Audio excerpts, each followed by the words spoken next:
The United Kingdom's Ministry of Defense latest intelligence update on Ukraine, August 15, 2023. In an online post on August 10, 2023, Chechen leader Ramzan Kadyrov acknowledged the efforts of the Chechen Vostok Akhmet Battalion in the heavily contested Orkhiv sector in Zaporizhia Oblast. Kadyrov's comments highlighted the continuing role of one of the premier Chechen units in this key area.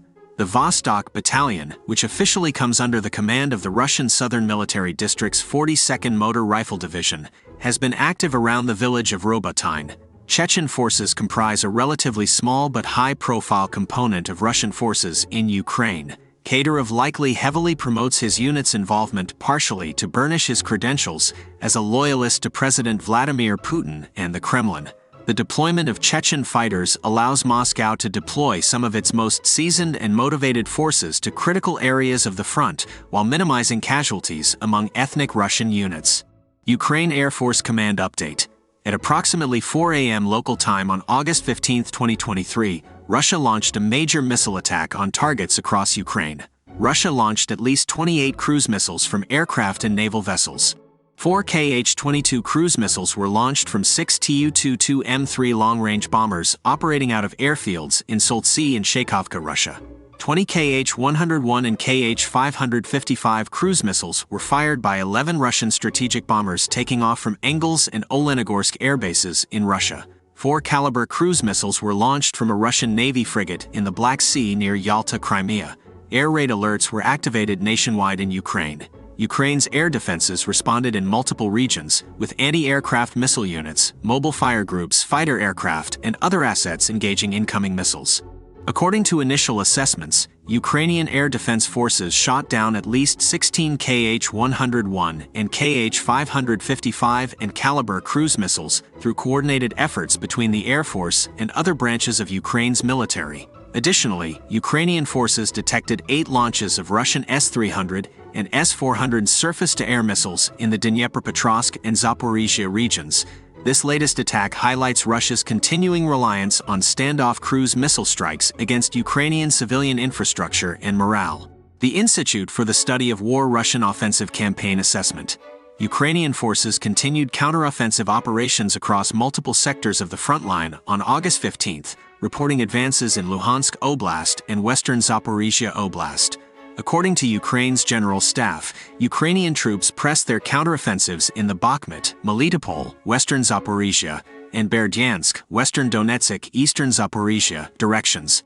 Coordinates published by Russian military bloggers indicate Ukrainian forces have progressed south of Dubrova, approximately 7 kilometers southwest of Russian-occupied Kreminna in Luhansk. Geolocated footage from August 14 shows Ukrainian troops have moved into Robotyne in western Zaporizhia, with additional reports on August 15 suggesting Ukraine has committed more counteroffensive brigades to this axis. Colonel Petro Chernik stated Ukraine's counteroffensive is advancing slowly in southern Ukraine due to deeply echeloned Russian defenses. Per Chernik, Russia's line consists of a front line of minefields stretching several kilometers wide, a second line with concentrated artillery, equipment and personnel, rear positions to preserve forces.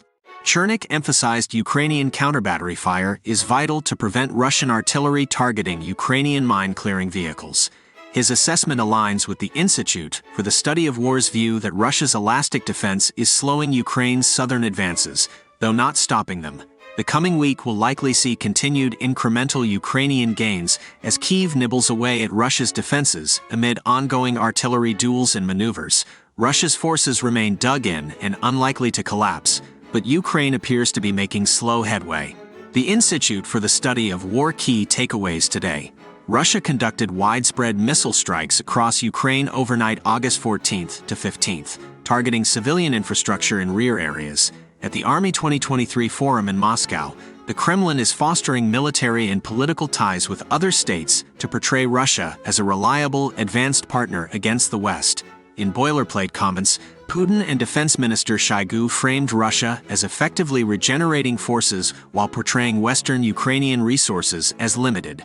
Wagner Group sources are undermining rival private military companies affiliated with Russia's defense ministry. Wagner financier Prigozhin remains active commenting on Africa, but is notably not discussing Ukraine. Russian forces conducted offensives along the Kupiansk-Svatov-Kreminna line, near Bakhmut, around Avdiivka-Donetsk city, and on the Donetsk-Zaporizhia border. Russia likely advanced near Svatov and Bakhmut. Ukraine counterattacked in at least 3 sectors on August 15, reporting gains in Luhansk and western Zaporizhia.